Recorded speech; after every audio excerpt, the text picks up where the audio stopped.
Daikin নন inverter 1.5 টনের একটা AC service করার জন্য এসেছিলাম। ঠান্ডা কম হচ্ছে, কাস্টমারের কমপ্লেন। আসার পরে ক্যাবিনেট খুলে ওয়াশ করে নিয়েছি।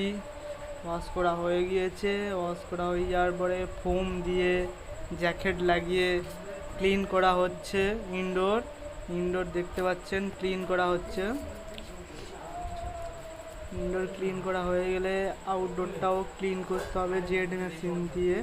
দেখতে পাচ্ছেন আউটডোরটা ক্লিন করা হয়ে গিয়েছে। আপনাদেরকে দেখাতে পারিনি আউটডোর ক্লিনিংটা। আউটডোর ক্লিন করা হয়ে গিয়েছে। এখন ইনডোরটা এখন ফিটিং করে নেওয়া হচ্ছে। দেখতে পাচ্ছেন আপনারা ক্যাবিনেটটা, টপ গ্রিলটা ফিটিং করে নেওয়া হচ্ছে। ফিল্টারটা লাগিয়ে নেওয়া হচ্ছে ক্যাবিনেটটার সঙ্গে। এখন সুইং ব্লেডটা লাগিয়ে নেওয়া হচ্ছে।